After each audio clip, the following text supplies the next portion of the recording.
Hello friends, welcome back to channel how to simplify education. ਅੱਜ ਦੀ video ਵਿੱਚ discuss ਕਰਾਂਗੇ ਪਹਿਲੇ ਤੇ ਦੂਸਰੇ ਐਂਗਲੋ ਸਿੱਖ ਯੁੱਧ ਨੂੰ ਇੱਕੋ ਵੀਡੀਓ ਦੇ ਵਿੱਚ ਡਿਸਕਸ ਕਰਾਂਗੇ।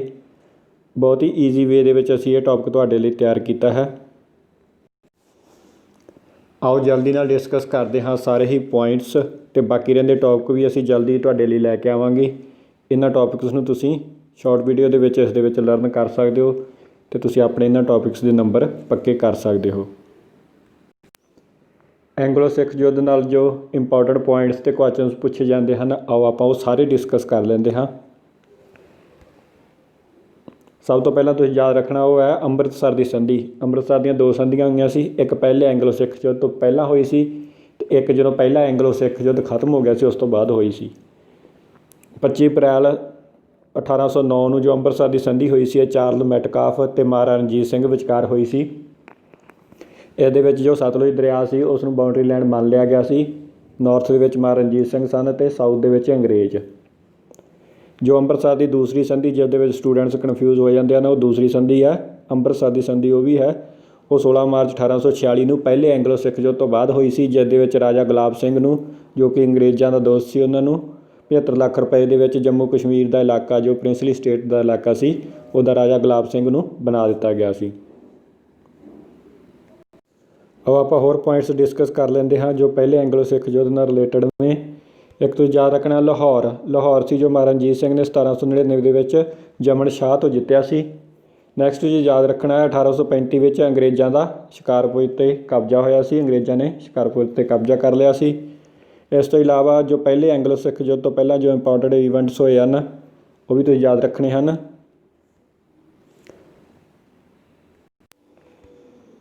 ਪਹਿਲਾ ਐਂਗਲੋ ਅਫਗਾਨ ਯੁੱਧ ਹੋਇਆ ਸੀ, ਜੋ ਕਿ ਜੁਲਾਈ 1839 ਤੋਂ ਲੈ ਕੇ ਅਕਤੂਬਰ 1842 ਤੱਕ ਇਹ ਯੁੱਧ ਹੋਇਆ ਸੀ। ਇਹਦੇ ਵਿੱਚ ਜੋ ਅੰਗਰੇਜ਼ ਸਨ ਉਹ ਚਾਹੁੰਦੇ ਸਨ ਜੋ ਸ਼ਾਹ ਸ਼ੁਜਾ ਹੈ ਉਹ ਉਹਨਾਂ ਦੀ ਕਠਪੁਤਲੀ ਬਣ ਕੇ ਰਵੇ ਅਤੇ ਕਾਬੁਲ ਦਾ ਸ਼ਾਸਕ ਬਣਾਉਣਾ ਚਾਹੁੰਦੇ ਸਨ। ਅਤੇ ਦੋਸਤ ਮੁਹੰਮਦ ਦੇ ਜੋ ਅੰਗਰੇਜ਼ ਸਨ, ਜੋ ਦੋਸਤ ਮੁਹੰਮਦ ਨੂੰ ਨਹੀਂ ਚਾਹੁੰਦੇ ਸਨ ਕਿ ਉਹ ਇਰਾਨੀਆਂ ਅਤੇ ਰਸ਼ੀਆ ਦੇ ਨਾਲ ਸੰਬੰਧ ਰੱਖੇ, ਪਰ ਦੋਸਤ ਮੁਹੰਮਦ ਖਾਂ ਸੀ ਜੋ ਉਹ ਸੰਬੰਧ ਰੱਖਦਾ ਸੀ ਅਤੇ ਇਸ ਲਈ ਦੋਸਤ ਮੁਹੰਮਦ ਖਾਂ ਚਾਹੁੰਦਾ ਸੀ ਕਿ ਉਹ ਗੱਦੀ 'ਤੇ ਬੈਠੇ। ਪਰ ਜੋ ਅੰਗਰੇਜ਼ ਚਾਹੁੰਦੇ ਸਨ ਉਹ ਚਾਹੁੰਦੇ ਸਨ ਸ਼ਾਹ ਸ਼ੁਜਾ ਜਿਹੜਾ ਹੈ ਉਸ ਨੂੰ ਆਪਣੀ ਕਠਪੁਤਲੀ ਬਣਾ ਕੇ ਰੱਖਣ। ਇਹਦੇ ਵਿੱਚ ਯੁੱਧ ਹੋਇਆ ਸੀ, ਜੋ ਪਹਿਲਾ ਐਂਗਲੋ ਅਫਗਾਨ ਯੁੱਧ ਹੋਇਆ ਸੀ, ਇਸ ਦੇ ਵਿੱਚ ਦੋਸਤ ਮੁਹੰਮਦ ਖਾਂ ਜਿੱਤ ਗਿਆ ਸੀ ਅਤੇ ਅੰਗਰੇਜ਼ ਹਾਰ ਗਏ ਸੀ, ਸ਼ਾਹ ਸ਼ੁਜਾ ਵੀ ਹਾਰ ਗਿਆ ਸੀ। ਅਤੇ ਇਹਦੇ ਵਿੱਚ ਇਸ ਯੁੱਧ ਤੋਂ ਪਹਿਲਾਂ ਦੇ ਜੋ ਪੁਆਇੰਟਸ ਯਾਦ ਰੱਖਣ ਵਾਲੇ ਹਨ ਉਹ ਹਨ ਤ੍ਰੈਪੱਖੀ ਸੰਧੀ 26 ਜੂਨ 1838 ਦੇ ਵਿੱਚ ਮਹਾਰਾਜਾ ਰਣਜੀਤ ਸਿੰਘ, ਸ਼ਾਹ ਸ਼ੁਜਾ ਅਤੇ ਅੰਗਰੇਜ਼ਾਂ ਦੇ ਵਿਚਕਾਰ ਸੰਧੀ ਹੋਈ ਸੀਗੀ, ਜਿਸ ਨੂੰ ਤ੍ਰੈਪੱਖੀ ਸੰਧੀ ਕਿਹਾ ਜਾਂਦਾ ਹੈ। ਟਰਾਈਪਾਰਟੀ ਟਰੀਟੀ ਲਾਰਡ ਆਕਲੈਂਡ ਅੰਗਰੇਜ਼ਾਂ ਦੇ ਤਰਫ ਤੋਂ ਸਨ। ਇਹਦੇ ਵਿੱਚ ਸ਼ਾਹ ਸ਼ੁਜਾ ਨੇ ਸਿੰਧ ਅਤੇ ਮਹਾਰਾਜਾ ਰਣਜੀਤ ਸਿੰਘ ਦਾ ਜੋ ਅਧਿਕਾਰ ਸੀ ਉਹ ਮੰਨ ਲਿਆ ਸੀ। ਇਹ ਸੰਧੀ ਹੋਈ ਸੀ ਪਹਿਲੇ ਅਫਗਾਨ ਯੁੱਧ ਤੋਂ ਪਹਿਲਾਂ।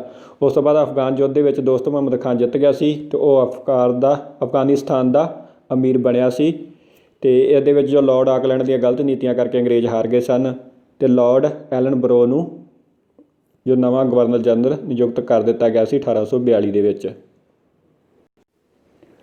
ਪਹਿਲੇ ਐਂਗਲੋ ਅਫਗਾਨ ਯੁੱਧ ਦੇ ਵਿੱਚ ਅੰਗਰੇਜ਼ਾਂ ਦੀ ਕਰਾਰੀ ਹਾਰ ਹੋਈ ਸੀ ਅਤੇ ਅੰਗਰੇਜ਼ ਡਰਨ ਲੱਗ ਗਏ ਸਨ ਕਿ ਉਹ ਸਿੱਖਾਂ ਤੋਂ ਬਹੁਤ ਡਰਦੇ ਸਨ, ਕਿਉਂਕਿ ਸਿੱਖਾਂ ਨੇ ਪਹਿਲਾਂ ਹੀ ਅਫਗਾਨਿਸਤਾਨ ਵਾਲਿਆਂ ਨੂੰ ਹਰਾਇਆ ਹੋਇਆ ਸੀ ਅਤੇ ਅੰਗਰੇਜ਼ਾਂ ਨੂੰ ਇਹ ਸੀ ਕਿ ਉਹ ਸਿੱਖਾਂ ਤੋਂ ਨਾ ਹਾਰ ਜਾਣ, ਇਸ ਲਈ ਅੰਗਰੇਜ਼ ਬਹੁਤ ਡਰੇ ਹੋਏ ਸਨ।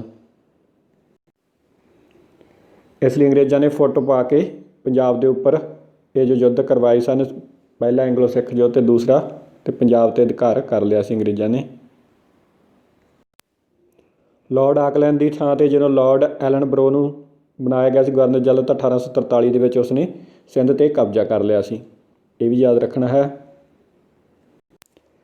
ਇਸ ਤੋਂ ਇਲਾਵਾ ਜੋ ਇੰਪੋਰਟੈਂਟ ਪੁਆਇੰਟਸ ਨੇ ਪਹਿਲੇ ਐਂਗਲੋ ਸਿੱਖ ਯੁੱਧ ਦੇ ਵਿੱਚ, ਉਹਦੇ ਵਿੱਚ ਮਹਾਰਾਜਾ ਰਣਜੀਤ ਸਿੰਘ ਦੀ ਮੌਤ ਤੋਂ ਬਾਅਦ ਜੋ ਸਿੱਖ ਸਾਮਰਾਜ ਕਮਜ਼ੋਰ ਹੋ ਗਿਆ ਸੀ ਅਤੇ ਅੰਗਰੇਜ਼ਾਂ ਨੇ ਇਸ ਚੀਜ਼ ਦਾ ਫਾਇਦਾ ਉਠਾ ਕੇ ਫੁੱਟ ਪਾ ਕੇ ਅਧਿਕਾਰ ਕਰਨ ਦੀ ਕੋਸ਼ਿਸ਼ਾਂ ਕੀਤੀਆਂ ਸੀ। ਅਤੇ ਇਸ ਦੇ ਵਿੱਚ ਜੋ ਪੁਆਇੰਟਸ ਹਨ ਯਾਦ ਰੱਖਣ ਵਾਲੇ ਉਹ ਆਪਾਂ ਡਿਸਕਸ ਕਰ ਲੈਂਦੇ ਹਾਂ। ਜੋ ਪਹਿਲਾ ਐਂਗਲੋ ਸਿੱਖ ਯੁੱਧ ਦਾ ਟਾਈਮ ਮੰਨਿਆ ਜਾਂਦਾ ਹੈ, ਉਹ ਟਾਈਮ ਲਾਈਨ ਮੰਨੀ ਜਾਂਦੀ ਹੈ 11 ਦਸੰਬਰ 1845 ਤੋਂ 9 ਮਾਰਚ 1846। ਜੋ ਸਿੱਖ ਅੰਪਾਇਰ ਦੇ ਪਹਿਲੇ ਮਹਾਰਾਜਾ ਸਨ ਉਹ ਸਨ ਮਹਾਰਾਜਾ ਰਣਜੀਤ ਸਿੰਘ। 13 ਨਵੰਬਰ 1780 ਨੂੰ ਉਹਨਾਂ ਦਾ ਜਨਮ ਹੋਇਆ ਸੀ ਅਤੇ 27 ਜੂਨ 1839 ਨੂੰ ਮੌਤ ਹੋਈ ਸੀ। 27 ਜੂਨ 1839 ਨੂੰ ਮੌਤ ਤੋਂ ਬਾਅਦ ਜੋ ਦੂਸਰੇ ਮਹਾਰਾਜੇ ਬਣੇ ਸਨ ਸਿੱਖ ਅੰਪਾਇਰ ਦੇ, ਉਹ ਸਨ ਮਹਾਰਾਜਾ ਖੜਕ ਸਿੰਘ, ਜੋ ਮਹਾਰਾਜਾ ਰਣਜੀਤ ਸਿੰਘ ਅਤੇ ਮਹਾਰਾਣੀ ਦਤਾਰ ਕੌਰ ਦੇ ਬੇਟੇ ਸਨ। ਤੇ ਇਹਨਾਂ ਦਾ ਜੋ ਸ਼ਾਸਨ ਕਾਲ ਸੀ ਉਹ ਸੀ 27 ਜੂਨ 1839 ਤੋਂ ਲੈ ਕੇ 8 ਅਕਤੂਬਰ 1839 ਤੱਕ। ਜਨਮ ਅਤੇ ਮੌਤ ਵੀ ਤੁਸੀਂ ਇਹਨਾਂ ਦੇ ਯਾਦ ਰੱਖਣੇ ਆ, ਜੇ ਰੱਖਣਾ ਚਾਹੁੰਦੇ ਹੋ ਤਾਂ ਰੱਖ ਸਕਦੇ ਹੋ। ਨੈਕਸਟ ਹੈ ਤੀਸਰੇ ਨੰਬਰ 'ਤੇ ਜੋ ਮਹਾਰਾਜਾ ਬਣੇ ਸਨ ਮਹਾਰਾਜਾ ਨੌ-ਨਿਹਾਲ ਸਿੰਘ। ਉਸ ਤੋਂ ਬਾਅਦ ਮਹਾਰਾਜਾ ਖੜਕ ਸਿੰਘ ਨੂੰ ਹਟਾ ਦਿੱਤਾ ਗਿਆ ਸੀ ਅਤੇ ਜੋ ਮਹਾਰਾਜਾ ਨੌ-ਨਿਹਾਲ ਸਿੰਘ ਤੀਸਰੇ ਮਹਾਰਾਜਾ ਬਣੇ ਸਨ ਇਹ ਖੜਕ ਸਿੰਘ ਅਤੇ ਚੰਦ ਕੌਰ ਦੇ ਬੇਟੇ ਸਨ। ਇਹ 8 ਅਕਤੂਬਰ 1839 ਤੋਂ ਲੈ ਕੇ 6 ਨਵੰਬਰ 1840 ਤੱਕ ਰਹੇ ਸਨ। ਅਤੇ ਜਦੋਂ ਆਪਣੇ ਪਿਤਾ ਖੜਕ ਸਿੰਘ ਦੇ ਅੰਤਿਮ ਰਸਮਾਂ ਤੋਂ ਬਾਅਦ 5 ਨਵੰਬਰ ਨੂੰ ਜਦੋਂ ਖੜਕ ਸਿੰਘ ਦੀ ਮੌਤ ਹੋ ਗਈ ਸੀ ਤਾਂ ਉਹਨਾਂ ਦੀ ਅੰਤਿਮ ਰਸਮਾਂ ਤੋਂ ਬਾਅਦ ਆ ਰਹੇ ਸੀ ਤਾਂ ਸ਼ਾਇਦ ਕਿਸੇ ਨੇ ਜ਼ਹਿਰ ਵਗੈਰਾ ਦੇ ਦਿੱਤਾ ਸੀ, ਉਸ ਨਾਲ ਇਹਨਾਂ 6 ਨਵੰਬਰ ਨੂੰ ਮੌਤ ਹੋ ਗਈ ਸੀ।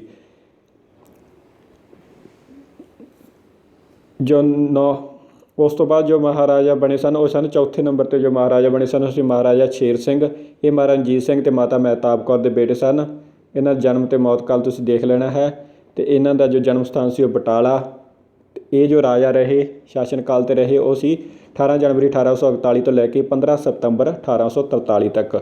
ਇਹਨਾਂ ਦਾ ਕ੍ਰਮ ਵੀ ਤੁਸੀਂ ਯਾਦ ਰੱਖਣਾ ਹੈ, ਪੇਪਰਾਂ ਦੇ ਵਿੱਚ ਪੁੱਛਿਆ ਜਾ ਸਕਦਾ ਹੈ ਕਿਉਂਕਿ ਪਿੱਛੇ ਜੇ ਪੁੱਛਿਆ ਗਿਆ ਸੀ।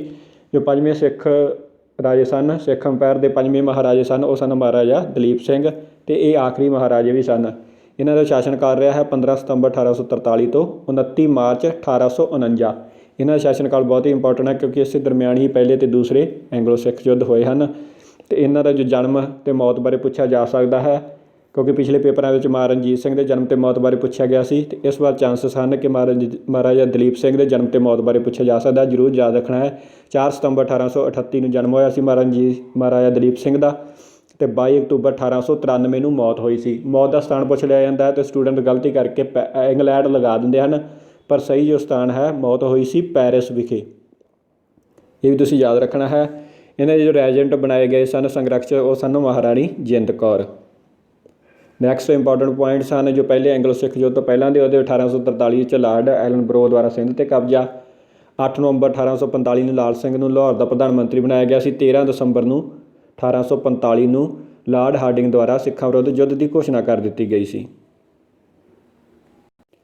ਲੜਾਈਆਂ ਦੀ ਗੱਲ ਕੀਤੀ ਜਾਵੇ ਤਾਂ ਜੋ ਪਹਿਲੀ ਲੜਾਈ ਹੋਈ ਸੀ ਉਹ ਸੀ ਮੁੱਦਕੀ ਦੀ 18 ਦਸੰਬਰ 1845 ਨੂੰ। ਲਾਲ ਸਿੰਘ ਸਨ ਸਿੱਖਾਂ ਦੇ ਤਰਫੋਂ ਅਗਵਾਈ ਕਰ ਰਹੇ ਸਨ ਅਤੇ ਅੰਗਰੇਜ਼ਾਂ ਦੀ ਅਗਵਾਈ ਕਰ ਰਹੇ ਸਨ ਲਾਰਡ ਹਿਊਮ ਗੱਫ ਅਤੇ ਇਹਦੇ ਵਿੱਚ ਜਿੱਤ ਹੋਈ ਸੀ ਬ੍ਰਿਟਿਸ਼ ਦੀ। ਨੈਕਸਟ ਸੀ ਫਿਰੋਜ਼ ਸ਼ਾਹ ਦੀ ਲੜਾਈ 21 ਦਸੰਬਰ 1845 ਨੂੰ। ਲਾਲ ਸਿੰਘ ਅਤੇ ਤੇਜਾ ਸਿੰਘ ਸਿੱਖਾਂ ਦੀ ਅਗਵਾਈ ਕਰ ਰਹੇ ਸਨ, ਅੰਗਰੇਜ਼ਾਂ ਦੀ ਅਗਵਾਈ ਕਰ ਰਹੇ ਸਨ ਹਿਊਮ ਗੱਫ ਅਤੇ ਜਿੱਤ ਹੋਈ ਸੀ ਬ੍ਰਿਟਿਸ਼ ਦੀ। ਨੈਕਸਟ ਸੀ ਬੱਦੋਵਾਲ ਦੀ ਲੜਾਈ, ਇਹ ਹੋਈ ਸੀ 21 ਜਨਵਰੀ 1846 ਨੂੰ। ਇਹਦੇ ਵਿੱਚ ਅਗਵਾਈ ਬਦਲ ਗਈ ਸੀ, ਸਿੱਖਾਂ ਦੀ ਅਗਵਾਈ ਕਰ ਰਹੇ ਸਨ ਸਰਦਾਰ ਰਣਜੋਧ ਸਿੰਘ ਮਜੀਠੀਆ ਅਤੇ ਅੰਗਰੇਜ਼ਾਂ ਦੀ ਹੈਰੀ ਸਮਿਥ। ਇਹਦੇ ਵਿੱਚ ਜਿੱਤ ਹੋਈ ਸੀ ਸਿੱਖਾਂ ਦੀ। ਨੈਕਸਟ ਆ ਅਲੀਵਾਲ ਦੀ ਲੜਾਈ 28 ਜਨਵਰੀ 1846 ਨੂੰ। ਇਹਦੇ ਵਿੱਚ ਸਿੱਖਾਂ ਦੀ ਅਗਵਾਈ ਕਰ ਰਹੇ ਸਨ ਸਰਦਾਰ ਰਣਜੋਧ ਸਿੰਘ ਮਜੀਠੀਆ, ਅੰਗਰੇਜ਼ਾਂ ਦੀ ਹੈਰੀ ਸਮਿਥ ਅਤੇ ਜਿੱਤ ਹੋਈ ਸੀ ਬ੍ਰਿਟਿਸ਼ ਦੀ। ਨੈਕਸਟ ਲੜਾਈ ਹੈ ਸਭਰਾਉਂ ਦੀ ਲੜਾਈ 10 ਫਰਵਰੀ 1846 ਨੂੰ। ਸਿੱਖਾਂ ਦੀ ਤਰਫ ਅਗਵਾਈ ਕਰ ਰਹੇ ਸਨ ਲਾਲ ਸਿੰਘ, ਤੇਜ ਸਿੰਘ, ਸ਼ਾਮ ਸਿੰਘ ਅਟਰੀਵਾਲਾ, ਰਣਜੋਧ ਸਿੰਘ ਮਜੀਠੀਆ। ਅੰਗਰੇਜ਼ਾਂ ਵੱਲੋਂ ਹੈਨਰੀ ਹਾਰਡਿੰਗ ਅਤੇ ਹਿਊਮ ਗੱਫ ਅਗਵਾਈ ਕਰ ਰਹੇ ਸਨ ਅਤੇ ਜਿੱਤ ਹੋਈ ਸੀਗੀ ਅੰਗਰੇਜ਼ਾਂ ਦੀ। ਨੈਕਸਟ ਜੋ ਪਹਿਲੇ ਐਂਗਲੋ ਸਿੱਖ ਯੁੱਧ ਤੋਂ ਬਾਅਦ ਇੰਪੋਰਟੈਂਟ ਸੰਧੀਆਂ ਹੋਈਆਂ ਹਨ। ਲਾਹੌਰ ਦੀ ਸੰਧੀ ਹੋਈ ਸੀ 9 ਮਾਰਚ 1846 ਨੂੰ। ਇਹ ਸੰਧੀ ਹੋਈ ਸੀ ਮਹਾਰਾਜਾ ਦਲੀਪ ਸਿੰਘ ਅਤੇ ਹੈਨਰੀ ਹਾਰਡਿੰਗ ਦੇ ਦਰਮਿਆਨ। ਸਿੱਖਾਂ 'ਤੇ 1.5 ਕਰੋੜ ਦਾ ਜੁਰਮਾਨਾ ਲਗਾਇਆ ਗਿਆ ਸੀ ਜੋ ਕਿ ਅੰਗਰੇਜ਼ਾਂ ਨੂੰ ਦੇਣਾ ਸੀ 1.5 ਕਰੋੜ ਅਤੇ ਹੈਨਰੀ ਲਾਵਰੈਂਸ ਨੂੰ ਸਿੱਖ ਕੋਰਟ ਦੇ ਵਿੱਚ ਨਿਯੁਕਤ ਕਰ ਦਿੱਤਾ ਗਿਆ ਸੀ। ਜੰਮੂ ਕਸ਼ਮੀਰ, ਹਜ਼ਾਰਾ ਅਤੇ ਜਲੰਧਰ ਦੁਆਬ ਦੇ ਇਲਾਕੇ ਅੰਗਰੇਜ਼ਾਂ ਕੋਲ ਚਲੇ ਗਏ ਸਨ। ਜਲੰਧਰ ਦੁਆਬ ਦਾ ਜੋ ਇਲਾਕਾ ਸੀ ਉਹ ਸਤਲੁਜ ਅਤੇ ਬਿਆਸ ਦਰਿਆ ਦੇ ਦਰਮਿਆਨ ਜੋ ਇਲਾਕਾ ਸੀ ਉਹ ਸੀ ਜਲੰਧਰ ਦੁਆਬ ਦਾ। ਉਸ ਤੋਂ ਬਾਅਦ 9 ਮਾਰਚ ਦੀ ਇਸ ਸੰਧੀ ਤੋਂ ਬਾਅਦ ਜੋ ਲਾਹੌਰ ਦੀ ਸੰਧੀ ਹੋਈ ਸੀ 9 ਮਾਰਚ 1846 ਨੂੰ ਜੋ ਲਾਹੌਰ ਦੀ ਸੰਧੀ ਹੋਈ ਸੀ। ਇਸ ਤੋਂ 2 ਦਿਨ ਬਾਅਦ ਇੱਕ ਸੰਧੀ ਹੋਰ ਹੋਈ ਸੀ 11 ਮਾਰਚ ਨੂੰ ਜਿਸ ਨੂੰ ਸਪਲੀਮੈਂਟਰੀ ਟਰੀਟੀ ਜਾਂ ਪੀਸ ਟਰੀਟੀ ਕਿਹਾ ਜਾਂਦਾ, ਸਹਾਇਕ ਸੰਧੀ। ਇਹਨੂੰ ਡਰਾਫਟਡ ਕੀਤਾ ਸੀਗਾ ਅੰਗਰੇਜ਼ਾਂ ਨੇ ਬੜੀ ਚਲਾਕੀ ਨਾਲ ਫੈਡਰਿਕ ਕਰੀ ਨੇ। ਇਹਦੇ ਵਿੱਚ ਸੀ ਜੇ ਅੰਗਰੇਜ਼ੀ ਸੈਨਾ ਹੈ ਉਹ 1846 ਦੇ ਐਂਡ ਤੱਕ ਮਹਾਰਾਜਾ ਦਲੀਪ ਸਿੰਘ ਦੀ ਰੱਖਿਆ ਕਰੇਗੀ ਅਤੇ ਲਾਹੌਰ ਦੇ ਵਿੱਚ ਰਹੇਗੀ। ਇਸ ਦੇ ਬਦਲੇ ਮਹਾਰਾਜਾ ਦਲੀਪ ਸਿੰਘ ਦੀ ਰੱਖਿਆ ਦੇ ਬਦਲੇ ਉਹ 22 ਲੱਖ ਰੁਪਏ ਵੀ ਲੈਣਗੇ। ਇਹ ਇੱਕ ਬੜੀ ਚਲਾਕੀ ਨਾਲ ਕੀਤੀ ਗਈ ਸੰਧੀ ਸੀ। ਇਸ ਤੋਂ ਇਲਾਵਾ ਜੋ ਸੰਧੀ ਯਾਦ ਰੱਖਣੀ ਆ 16 ਮਾਰਚ 1846 ਨੂੰ ਅੰਮ੍ਰਿਤਸਰ ਦੀ ਸੰਧੀ। ਇਹ ਰਾਜਾ ਗੁਲਾਬ ਸਿੰਘ ਅਤੇ ਈਸਟ ਇੰਡੀਆ ਕੰਪਨੀ ਦਰਮਿਆਨ ਹੋਈ ਸੀ ਜਿਸ ਦੇ 75 ਲੱਖ ਦੇ ਬਦਲੇ ਆਪਣੇ ਦੋਸਤ ਗੁਲਾਬ ਸਿੰਘ ਨੂੰ ਅੰਗਰੇਜ਼ਾਂ ਨੇ ਜੰਮੂ ਕਸ਼ਮੀਰ ਦਾ ਇਲਾਕਾ ਦੇ ਦਿੱਤਾ ਸੀ, ਪ੍ਰਿੰਸਲੀ ਸਟੇਟ ਦਾ। ਨੈਕਸਟ ਸੰਧੀ ਜੋ ਹੈ ਉਹ ਹੈ ਭੈਰੋਵਾਲ ਦੀ ਸੰਧੀ। ਇਹ ਹੋਈ ਸੀ 26 ਦਸੰਬਰ 1846 ਨੂੰ। ਇਸ ਨੂੰ ਅੰਗਰੇਜ਼ਾਂ ਨੇ ਬੜੀ ਚਲਾਕੀ ਨਾਲ ਕੀਤਾ ਸੀ, ਕਿਉਂਕਿ ਅੰਗਰੇਜ਼ਾਂ ਨੇ ਕਿਹਾ ਸੀ ਕਿ 1846 ਦੇ ਐਂਡ ਵਿੱਚ ਉਹ ਚਲੇ ਜਾਣਗੇ, ਅਤੇ ਜਿਵੇਂ ਸਮਾਂ ਨੇੜੇ ਆਇਆ ਅੰਗਰੇਜ਼ਾਂ ਨੇ ਨਵੀਂ ਸੰਧੀ ਕਰ ਲਈ, ਕਿਉਂਕਿ ਉਹ ਜਾਣਾ ਨਹੀਂ ਚਾਹੁੰਦੇ ਸਨ ਲਾਹੌਰ ਦੇ ਵਿੱਚੋਂ। ਇਹਦੇ ਵਿੱਚ ਕਰੀ, ਲਾਵਰੈਂਸ ਅਤੇ ਹਾਰਡਿੰਗ ਨੇ ਸਾਈਨ ਕੀਤੇ ਸਨ, ਅਤੇ ਉੱਧਰੋਂ ਮਹਾਰਾਜਾ ਦਲੀਪ ਸਿੰਘ ਨੇ ਇਸ 'ਤੇ ਸਾਈਨ ਕੀਤੇ ਸਨ। 13 ਮੈਂਬਰ ਲਾਹੌਰ ਦਰਬਾਰ ਦੇ ਵਿੱਚ ਵੀ ਸਨ। ਇਹਦੇ ਵਿੱਚ 8 ਮੈਂਬਰੀ ਇੱਕ ਜੋ ਸਭਾ ਬਣਾ ਰਹੀ ਸਿੱਖਾਂ ਦੇ 8 ਸਰਦਾਰ ਬਣਾ ਦਿੱਤੇ ਗਏ ਸਨ, ਅਤੇ ਮਹਾਰਾਣੀ ਜਿੰਦ ਕੌਰ ਨੂੰ ਪੈਨਸ਼ਨ ਦੇ ਕੇ ਪਹਿਲਾਂ ਸ਼ੇਖੂਪੁਰੇ ਦੇ ਕਿਲ੍ਹੇ ਦੇ ਵਿੱਚ ਨਜ਼ਰਬੰਦ ਕੀਤਾ ਗਿਆ, ਅਤੇ ਬਾਅਦ ਦੇ ਵਿੱਚ ਬਨਾਰਸ ਭੇਜ ਦਿੱਤਾ ਗਿਆ ਸੀ। ਇਸ ਸੰਧੀ ਦੀਆਂ ਜੋ ਸ਼ਰਤਾਂ ਸਨ ਉਹਦੇ ਵਿੱਚ ਇਹ ਸਨ ਕਿ ਜਦੋਂ ਤੱਕ ਮਹਾਰਾਜਾ ਦਲੀਪ ਸਿੰਘ 16 ਸਾਲ ਦੇ ਨਹੀਂ ਹੋ ਜਾਂਦੇ ਅੰਗਰੇਜ਼ੀ ਸੈਨਾ ਲਾਹੌਰ ਦੇ ਵਿੱਚ ਰਹੇਗੀ। ਇਸ ਤਰ੍ਹਾਂ ਬੜੀ ਚਲਾਕੀ ਨਾਲ ਅੰਗਰੇਜ਼ਾਂ ਨੇ ਇਹ ਸੰਧੀਆਂ ਕੀਤੀਆਂ ਸਨ। ਆਓ ਹੁਣ ਆਪਾਂ ਦੂਸਰੇ ਐਂਗਲੋ ਸਿੱਖ ਯੁੱਧ ਨਾਲ ਇੰਪੋਰਟੈਂਟ ਸਾਰੇ ਪੁਆਇੰਟਸ ਡਿਸਕਸ ਕਰ ਲੈਂਦੇ ਹਾਂ। ਦੂਸਰਾ ਐਂਗਲੋ ਸਿੱਖ ਯੁੱਧ ਕਿਉਂ ਹੋਇਆ? ਜੋ ਲਾਹੌਰ ਦੀ ਸੰਧੀ ਹੋਈ ਸੀ 9 ਮਾਰਚ 1846 ਦੀ, ਅਤੇ ਜੋ ਭੈਰੋਵਾਲ ਦੀ ਸੰਧੀ ਸੀ 26 ਦਸੰਬਰ 1846 ਦੀ, ਉਹਦੇ ਵਿੱਚ ਸਿੱਖ ਇਹਨਾਂ ਤੋਂ ਬੜੇ ਅਸੰਤੁਸ਼ਟ ਸਨ, ਇਸ ਲਈ ਦੂਜਾ ਐਂਗਲੋ ਸਿੱਖ ਯੁੱਧ ਹੋਇਆ। ਸਿੱਖ ਸੈਨਿਕਾਂ ਵਿੱਚ ਅਸੰਤੁਸ਼ਟ ਸੀ, ਉਹਨਾਂ ਨਾਲ ਬੁਰਾ ਵਿਵਹਾਰ ਕੀਤਾ ਜਾਂਦਾ ਸੀ। ਇਸ ਤੋਂ ਇਲਾਵਾ ਸਿੱਖਾਂ ਦੇ ਵਿੱਚ ਰੋਸ ਸੀ, ਮਹਾਰਾਣੀ ਜਿੰਦਾਂ ਨਾਲ ਸਖਤ ਸਲੂਕ ਕੀਤਾ ਗਿਆ।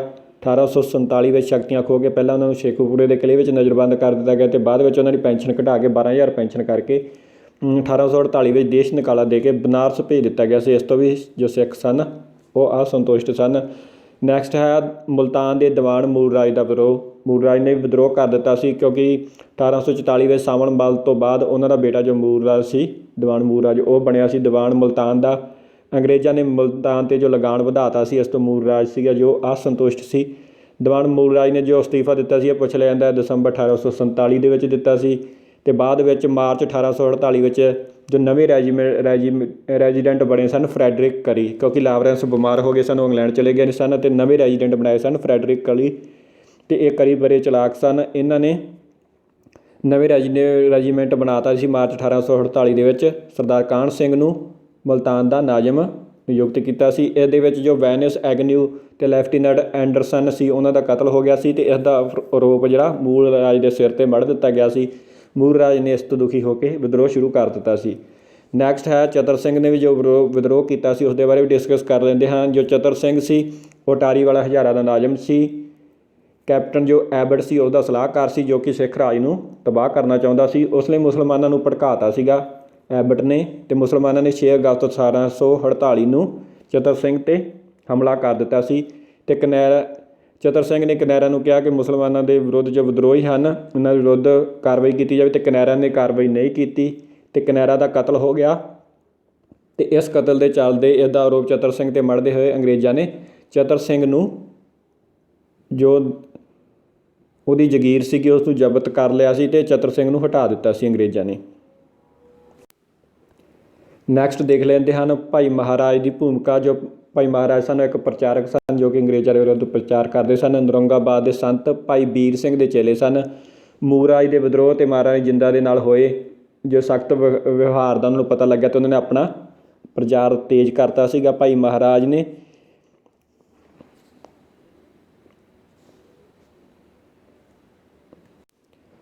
ਅੰਗਰੇਜ਼ਾਂ ਨੇ ਭਾਈ ਮਹਾਰਾਜ ਦੀ ਗ੍ਰਿਫਤਾਰੀ ਦੇ ਆਦੇਸ਼ ਦਿੱਤੇ ਸਨ, ਪਰ ਉਹ ਅੰਗਰੇਜ਼ਾਂ ਦੀ ਗ੍ਰਿਫਤ ਦੇ ਵਿੱਚ ਨਹੀਂ ਆਏ। ਇਸ ਤੋਂ ਇਲਾਵਾ ਸ਼ੇਰ ਸਿੰਘ ਦਾ ਵਿਦਰੋਹ।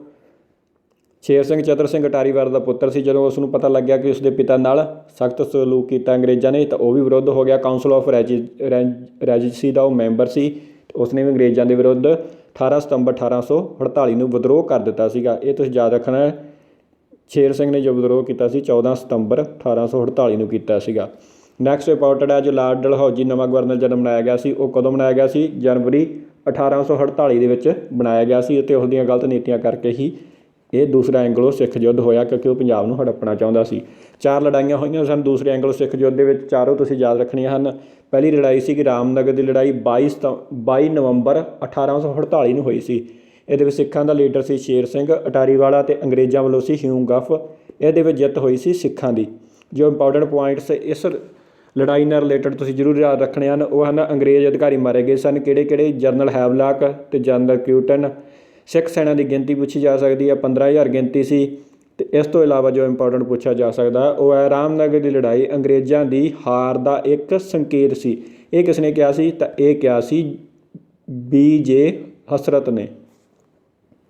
ਨੈਕਸਟ ਦੇਖ ਲੈਂਦੇ ਹਾਂ ਜੀ, ਜੋ ਦੂਸਰੀ ਲੜਾਈ ਹੋਈ ਸੀਗੀ ਉਹ ਸੀ ਚਿੱਲਿਆਂਵਾਲਾ ਦੀ ਲੜਾਈ। ਜੋ ਚਿੱਲਿਆਂਵਾਲਾ ਦੀ ਲੜਾਈ ਹੋਈ ਸੀ, ਇਹ ਲੜਾਈ ਹੋਈ ਸੀ 13 ਜਨਵਰੀ 1849 ਨੂੰ। ਸਿੱਖਾਂ ਦੀ ਅਗਵਾਈ ਕਰ ਰਹੇ ਸਨ ਸ਼ੇਰ ਸਿੰਘ ਅਟਾਰੀਵਾਲਾ। ਅੰਗਰੇਜ਼ਾਂ ਦੀ ਹਿਊਂਗਫ ਨੂੰ ਬਾਅਦ ਵਿੱਚ ਬਦਲ ਦਿੱਤਾ ਗਿਆ ਸੀ, ਕਿਉਂਕਿ ਇਹ 'ਚ ਅੰਗਰੇਜ਼ ਹਾਰ ਗਏ ਸਨ ਅਤੇ ਨੇਪੀਅਰ ਨੂੰ ਲਗਾ ਦਿੱਤਾ ਗਿਆ ਸੀ। ਇਹਦੇ ਵਿੱਚ ਲੜਾਈ ਦੇ ਵਿੱਚ ਜਿੱਤ ਹੋਈ ਸੀ ਸਿੱਖਾਂ ਦੀ। ਸ਼ੇਰ ਸਿੰਘ ਦੀ ਮਦਦ ਕੀਤੀ ਸੀ ਚਤਰ ਸਿੰਘ ਨੇ, ਇਹ ਵੀ ਪੁੱਛਿਆ ਜਾ ਸਕਦਾ। ਅਤੇ 132 ਅੰਗਰੇਜ਼ ਅਫਸਰ ਇਸ ਦੇ ਵਿੱਚ ਮਾਰੇ ਗਏ ਸਨ। ਸਿੱਖਾਂ ਨੇ ਅੰਗਰੇਜ਼ਾਂ ਦੀਆਂ 4 ਤੋਪਾਂ 'ਤੇ ਕਬਜ਼ਾ ਕਰ ਲਿਆ ਸੀ। ਇਸ ਤੋਂ ਇਲਾਵਾ ਜੋ ਇੰਪੋਰਟੈਂਟ ਪੁੱਛਿਆ ਜਾ ਸਕਦਾ ਹੈ ਚਿੱਲਿਆਂਵਾਲਾ ਦੀ ਲੜਾਈ ਨਾਲ ਸੰਬੰਧਿਤ, ਉਹ ਹੈ ਕਿਉਂਕਿ ਇਸ ਦੇ ਵਿੱਚ ਅੰਗਰੇਜ਼ਾਂ ਦੀ ਬਹੁਤ ਭੈੜੀ ਹਾਰ ਹੋਈ ਸੀ। ਜਦੋਂ ਦਾ ਭਾਰਤ ਉੱਤੇ ਅੰਗਰੇਜ਼ਾਂ ਨੇ ਕਬਜ਼ਾ ਕੀਤਾ ਸੀ, ਚਿੱਲਿਆਂਵਾਲੀ ਲੜਾਈ ਵਿੱਚ ਇਹ ਉਹਨਾਂ ਦੀ ਸਭ ਤੋਂ ਭੈੜੀ ਹਾਰ ਸੀ। ਇਹ ਕਿਹਨੇ ਕਿਹਾ ਸੀ? ਇਹ ਕਿਹਾ ਸੀ ਸੀਤਾਰਾਮ ਕੋਹਲੀ ਨੇ।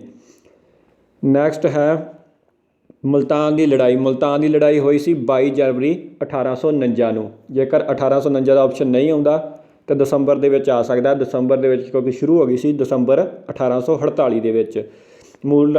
ਜੇ ਤੱਕ ਇਹਦੇ ਵਿੱਚ ਇੰਪੋਰਟੈਂਟ ਹੈ, ਮੂਲ ਰਾਜ ਮੁਲਤਾਨ ਦਾ ਕਿਲ੍ਹਾ ਪਹਿਲਾਂ ਅੰਗਰੇਜ਼ਾਂ ਨੂੰ ਦੇ ਦਿੰਦਾ। ਉਸਨੇ ਕੀ ਕੀਤਾ? 19 ਅਪ੍ਰੈਲ 1848 ਨੂੰ ਕਿਲ੍ਹਾ ਦਿੱਤਾ ਸੀ। ਬਾਅਦ ਵਿੱਚ ਮੂਲ ਰਾਜ ਨੇ ਅਗਲੇ ਦਿਨ ਹੀ 20 ਅਪ੍ਰੈਲ 1848 ਨੂੰ ਕਿਲ੍ਹੇ 'ਤੇ ਦੁਬਾਰਾ ਕਬਜ਼ਾ ਕਰ ਲਿਆ ਅਤੇ ਸ਼ੇਰ ਸਿੰਘ ਵੀ ਉਹਦੀ ਮਦਦ ਲਈ ਆ ਗਿਆ। ਪਰ ਸ਼ੇਰ ਸਿੰਘ ਅਤੇ ਮੂਲ ਰਾਜ ਦੇ ਦਰਮਿਆਨ ਅੰਗਰੇਜ਼ਾਂ ਨੇ ਫੁੱਟ ਪਾਤੀ ਸੀ ਅਤੇ ਸ਼ੇਰ ਸਿੰਘ ਜਿਸ ਤੋਂ ਚਲਾ ਗਿਆ ਬਾਅਦ ਵਿੱਚ, ਅਤੇ ਅੰਗਰੇਜ਼ਾਂ ਨੂੰ ਮੌਕਾ ਮਿਲ ਗਿਆ। ਅੰਗਰੇਜ਼ਾਂ ਨੇ 21 ਦਸੰਬਰ 1848 ਨੂੰ ਕਿਲ੍ਹੇ ਦਾ ਘੇਰਾ ਕਰ ਲਿਆ ਸੀਗਾ ਅਤੇ 22 ਜਨਵਰੀ 1849 ਨੂੰ ਮੂਲ ਰਾਜ ਨੇ ਹਥਿਆਰ ਸੁੱਟਤੇ ਸੀ। ਇਸ ਲਈ ਲੜਾਈ ਦਾ ਸਮਾਂ ਵੀ ਗਿਣਿਆ ਜਾਂਦਾ 22 ਜਨਵਰੀ 1849। ਇਹਦੇ ਵਿੱਚ ਸਿੱਖਾਂ ਦੀ ਸੀ ਮੂਲ ਰਾਜ ਦੀ। ਮੂਲ ਰਾਜ ਨੇ ਅਗਵਾਈ ਕੀਤੀ ਸਿੱਖਾਂ ਦੀ। ਅੰਗਰੇਜ਼ਾਂ ਦੀ ਅਗਵਾਈ ਕੀਤੀ ਸੀ ਜਨਰਲ ਵਿਸ਼ ਨੇ ਅਤੇ ਜਿੱਤ ਹੋਈ ਸੀ ਅੰਗਰੇਜ਼ਾਂ ਦੀ। ਇਹ ਸੀ ਜੋ ਤੀਸਰੀ ਲੜਾਈ ਸੀ ਮੁਲਤਾਨ ਦੀ ਲੜਾਈ। ਹੁਣ ਆ ਗਈ ਚੌਥੀ ਲੜਾਈ। ਚੌਥੀ ਲੜਾਈ ਦੀ ਗੱਲ ਕੀਤੀ ਜਾਵੇ ਤਾਂ ਗੁਜਰਾਤ ਦੀ ਲੜਾਈ। 21 ਫਰਵਰੀ 1849 ਨੂੰ ਇਹ ਲੜਾਈ ਹੋਈ ਸੀ। ਗੁਜਰਾਤ ਦੀ ਜੋ ਲੜਾਈ ਸੀ, ਇਹਦੇ ਵਿੱਚ ਸਿੱਖਾਂ ਦੀ ਅਗਵਾਈ ਕੀਤੀ ਸੀ ਸ਼ੇਰ ਸਿੰਘ ਅਟਾਰੀਵਾਲਾ ਚਤਰ ਸਿੰਘ ਨੇ। ਅੰਗਰੇਜ਼ਾਂ ਦੀ ਹਿਊਂਗਫ ਅਤੇ ਜਿੱਤ ਹੋਈ ਸੀ ਅੰਗਰੇਜ਼ਾਂ ਦੀ। ਸਿੱਖਾਂ ਸੈਨਾ ਦੀ ਗਿਣਤੀ ਪੁੱਛੀ ਜਾ ਸਕਦੀ ਹੈ, 40,000 ਗਿਣਤੀ ਸੀ। ਸ਼ੇਰ ਸਿੰਘ ਦੀ ਮਦਦ ਕਿਹਨਾਂ ਨੇ ਕੀਤੀ ਸੀ? ਚਤਰ ਸਿੰਘ ਨੇ ਕੀਤੀ ਸੀ, ਭਾਈ ਮਹਾਰਾਜ ਸਿੰਘ ਨੇ ਕੀਤੀ ਸੀ, ਅਤੇ ਅਕਰਮ ਖਾਂ ਕੌਣ ਸੀ? ਜੋ ਪਹਿਲੇ ਐਂਗਲੋ ਅਫਗਾਨ ਯੁੱਧ ਦੇ ਵਿੱਚ ਦੋਸਤ ਮੁਹੰਮਦ ਖਾਂ ਜੋ ਅੰਗਰੇਜ਼ਾਂ ਤੋਂ ਜਿੱਤਿਆ ਸੀ ਅਤੇ ਉਸਨੇ ਅੰਗਰੇਜ਼ਾਂ ਨੂੰ ਹਰਾ ਦਿੱਤਾ ਸੀ, ਉਹਦਾ ਬੇਟਾ ਸੀ ਅਕਰਮ ਖਾਂ। ਉਸਨੇ ਸਿੱਖਾਂ ਦੀ ਮਦਦ ਕੀਤੀ ਸੀ। ਇਸ ਲੜਾਈ ਨੂੰ ਤੋਪਾਂ ਦੀ ਲੜਾਈ ਨਾਲ ਵੀ ਜਾਣਿਆ ਜਾਂਦਾ ਹੈ। ਚਤਰ ਸਿੰਘ ਅਤੇ ਸ਼ੇਰ ਸਿੰਘ ਨੇ ਹਥਿਆਰ ਕਦੋਂ ਸੁੱਟੇ ਸੀ? ਇਸ ਨੂੰ ਪੁੱਛਿਆ ਜਾ ਸਕਦਾ ਹੈ। 10 ਮਾਰਚ 1849 ਨੂੰ ਜਨਰਲ ਗਿਲਬਰਟ ਅੱਗੇ ਚਤਰ ਸਿੰਘ ਅਤੇ ਸ਼ੇਰ ਸਿੰਘ ਨੇ ਹਥਿਆਰ ਸੁੱਟ ਦਿੱਤੇ ਸੀ ਅਤੇ ਬਾਕੀ ਸੈਨਿਕਾਂ ਨੇ ਹਥਿਆਰ ਸੁੱਟਦੇ ਸੀਗੇ 14 ਮਾਰਚ 1849 ਨੂੰ। ਨੈਕਸਟ ਆ ਅੱਜ ਰਣਜੀਤ ਸਿੰਘ ਮਰ ਗਿਆ। ਇਹ ਸ਼ਬਦ ਸਿੱਖਾਂ ਨੇ ਕਦੋਂ ਕਹੇ ਸੀ? ਤਾਂ ਇਹ ਸ਼ਬਦ ਕਹੇ ਸੀ ਜਦੋਂ ਸਾਰੇ ਸੈਨਿਕਾਂ ਨੇ ਹਥਿਆਰ ਸੁੱਟਦੇ ਸੀ 14 ਮਾਰਚ 1849 ਨੂੰ ਸਿੱਖਾਂ ਨੇ ਇਹ ਸ਼ਬਦ ਕਹੇ ਸੀ। ਨੈਕਸਟ ਹੈ ਗੁਜਰਾਤ ਦੀ ਲੜਾਈ ਨੇ ਭਾਰਤ ਵਿੱਚ ਅੰਗਰੇਜ਼ੀ ਸਾਮਰਾਜ ਦੀ ਇਮਾਰਤ ਨੂੰ ਮੁਕੰਮਲ ਕਰਨ ਦਾ ਕੰਮ ਕੀਤਾ। ਇਹ ਕਥਨ ਕਿਸ ਦੇ ਹਨ? ਅਤੇ ਇਹ ਹਨ ਡਾਕਟਰ NM ਖਿਲਨਾਨੀ ਦੇ। ਨੈਕਸਟ ਹੈ ਮਹਾਰਾਜਾ ਦਲੀਪ ਸਿੰਘ ਨੂੰ ਗੱਦੀ ਤੋਂ ਕਦੋਂ ਲਾਇਆ ਗਿਆ? ਤਾਂ ਇਹਨਾਂ ਨੂੰ ਲਾ ਦਿੱਤਾ ਗਿਆ ਸੀ 29 ਮਾਰਚ 1849 ਨੂੰ। 50,000 ਪਾਉਂਡ ਪੈਨਸ਼ਨ ਦਿੱਤੀ ਗਈ ਸੀਗੀ ਅਤੇ ਮਹਾਰਾਜਾ ਰਣਜੀਤ ਸਿੰਘ ਤੋਂ ਕੋਹਿਨੂਰ ਜਿਹੜਾ ਹੀਰਾ ਸੀ ਉਹ ਲੈ ਕੇ ਰਾਣੀ ਵਿਕਟੋਰੀਆ ਨੂੰ ਦੇ ਦਿੱਤਾ ਗਿਆ ਸੀ। ਮਹਾਰਾਜਾ ਰਣਜੀਤ ਸਿੰਘ 'ਤੇ ਇੰਪੋਰਟੈਂਟ ਪੁੱਛਿਆ ਜਾ ਸਕਦਾ ਹੈ ਮੌਤ ਕਦੋਂ ਅਤੇ ਕਿੱਥੇ ਹੋਈ? ਮੌਤ ਹੋਈ ਸੀ 1893 ਦੇ ਵਿੱਚ ਅਤੇ ਪੈਰਿਸ ਦੇ ਵਿੱਚ ਹੋਈ ਸੀ, ਇੰਗਲੈਂਡ ਦੇ ਵਿੱਚ ਨਹੀਂ ਲਗਾ ਦੇਣਾ। ਨੈਕਸਟ ਜੋ ਹੈ ਉਹ ਹੈ ਲਾਰਡ ਡਲਹੌਜੀ ਨੇ ਘੋਸ਼ਣਾ ਕੀਤੀ ਸੀਗੀ ਪੰਜਾਬ ਨੂੰ ਅੰਗਰੇਜ਼ੀ ਸਾਮਰਾਜ ਵਿੱਚ ਮਿਲਾਉਣ ਦੀ, ਅਤੇ ਉਹ ਘੋਸ਼ਣਾ ਕੀਤੀ ਸੀ 29 ਮਾਰਚ 1849 ਨੂੰ ਪੰਜਾਬ ਨੂੰ ਅੰਗਰੇਜ਼ੀ ਸਾਮਰਾਜ ਦੇ ਵਿੱਚ ਮਿਲਾ ਲਿਆ ਗਿਆ ਸੀ। ਲਾਹੌਰ ਦਰਬਾਰ ਵਿੱਚ ਘੋਸ਼ਣਾ ਜੋ ਪੜ੍ਹੀ ਸੀ ਘੋਸ਼ਣਾ ਹੈਨਰੀ ਏਲੀਅਟ ਨੇ। 5 April 1849 Punjab ended as a sovereign state, ਅਤੇ 5 ਅਪ੍ਰੈਲ 1849 ਨੂੰ as a sovereign state end ਹੋ ਗਿਆ ਸੀ। ਪਰ ਤੁਸੀਂ ਯਾਦ ਜੋ ਰੱਖਣਾ ਉਹ ਹੈ 29 ਮਾਰਚ 1849 ਨੂੰ ਪੰਜਾਬ ਨੂੰ ਅੰਗਰੇਜ਼ੀ ਸਾਮਰਾਜ ਦੇ ਵਿੱਚ ਮਿਲਾ ਲਿਆ ਗਿਆ ਸੀ। ਨੈਕਸਟ ਗੱਲ ਕਰਦੇ ਹਾਂ ਦੀਵਾਨ ਮੂਲ ਰਾਜ ਦੇ ਸੰਬੰਧ ਦੇ ਵਿੱਚ ਵੀ ਤੁਸੀਂ ਯਾਦ ਰੱਖਣਾ ਕਿਉਂਕਿ ਇਹਨਾਂ ਦੀ ਕਾਫੀ ਭੂਮਿਕਾ ਸੀ ਦੂਸਰੇ ਐਂਗਲੋ ਸਿੱਖ ਯੁੱਧ ਦੇ ਵਿੱਚ। ਮੂਲ ਰਾਜ ਦੀ ਗੱਲ ਕੀਤੀ ਜਾਵੇ ਤਾਂ ਐਗਨਿਊ ਅਤੇ ਐਂਡਰਸਨ ਦੇ ਕਤਲ ਦੇ ਇਲਜ਼ਾਮ ਦੇ ਵਿੱਚ ਇਹਨਾਂ ਨੂੰ ਪਹਿਲਾਂ ਇਲਾਹਾਬਾਦ ਨਜ਼ਰਬੰਦ ਕੀਤਾ ਗਿਆ, ਫਿਰ ਕਲਕੱਤਾ ਅਤੇ ਫਿਰ ਬਨਾਰਸ ਇਹਨਾਂ ਨੂੰ ਭੇਜ ਦਿੱਤਾ ਗਿਆ ਸੀ ਅਤੇ ਮੌਤ ਹੋਈ ਸੀ ਇਹਨਾਂ ਦੀ ਦੀਵਾਨ ਮੂਲ ਰਾਜ ਦੀ 11 ਅਗਸਤ 1851 ਨੂੰ। ਭਾਈ ਮਹਾਰਾਜ ਦੀ ਗੱਲ ਕੀਤੀ ਜਾਵੇ ਇਹਨਾਂ ਨੂੰ ਪਹਿਲਾਂ ਇਲਾਹਾਬਾਦ ਨਜ਼ਰਬੰਦ ਕੀਤਾ, ਫਿਰ ਕਲਕੱਤਾ ਅਤੇ ਫਿਰ ਸਿੰਗਾਪੁਰ, ਅਤੇ ਸਿੰਗਾਪੁਰ ਵਿੱਚ ਭਾਈ ਮਹਾਰਾਜ ਦੀ ਮੌਤ ਹੋਈ ਸੀ 5 ਜੁਲਾਈ 1856 ਨੂੰ। ਇਸ ਤੋਂ ਇਲਾਵਾ ਤੁਸੀਂ ਇੰਪੋਰਟੈਂਟ ਯਾਦ ਰੱਖਣਾ ਹੈ ਪੰਜਾਬ ਦੀਆਂ ਦੇਸੀ ਰਿਆਸਤਾਂ ਨੂੰ ਜਿਨ੍ਹਾਂ ਨੂੰ ਅੰਗਰੇਜ਼ੀ ਸਾਮਰਾਜ ਵਿੱਚ ਨਹੀਂ ਮਿਲਾਇਆ ਗਿਆ ਸੀ ਤਾਂ ਕਿਹੜੀਆਂ ਸਨ? ਪਟਿਆਲਾ, ਜੀਂਦ, ਨਾਭਾ, ਕਪੂਰਥਲਾ ਅਤੇ ਫਰੀਦਕੋਟ। ਵੀਡੀਓ ਪਸੰਦ ਆਈ ਹੈ ਤਾਂ ਲਾਈਕ ਅਤੇ ਸ਼ੇਅਰ ਜ਼ਰੂਰ ਕਰ ਦਿਓ ਜੀ। ਇਸ ਨਾਲ ਸਾਨੂੰ ਮੋਟੀਵੇਸ਼ਨ ਮਿਲਦੀ ਹੈ ਅਤੇ ਬਾਕੀ ਰਹਿੰਦੇ ਟੌਪਿਕ ਵੀ ਅਸੀਂ ਜਲਦੀ ਨਾਲ ਸਾਰੇ ਟੌਪਿਕ ਤੁਹਾਡੇ ਲਈ ਲੈ ਕੇ ਆਵਾਂਗੇ। ਅਤੇ ਇਸ ਤੋਂ ਇਲਾਵਾ ਜੇਕਰ ਤੁਸੀਂ PDF ਚਾਹੁੰਦੇ ਹੋ ਇਸ ਦੀ ਤਾਂ ਤੁਸੀਂ ਟੈਲੀਗ੍ਰਾਮ ਚੈਨਲ 'ਤੇ ਵਿਜ਼ਿਟ ਕਰ ਲੈਣਾ। ਉੱਥੇ ਅਸੀਂ ਇਸ ਦੀ PDF ਵੀ ਪ੍ਰੋਵਾਈਡ ਕਰ ਦੇਵਾਂਗੇ। ਟੈਲੀਗ੍ਰਾਮ ਦਾ ਲਿੰਕ ਜੋ ਟੈਲੀਗ੍ਰਾਮ ਚੈਨਲ ਦਾ ਲਿੰਕ ਹੈ ਉਹ ਡਿਸਕ੍ਰਿਪਸ਼ਨ ਦੇ ਵਿੱਚ ਅਵੇਲੇਬਲ ਹੈ।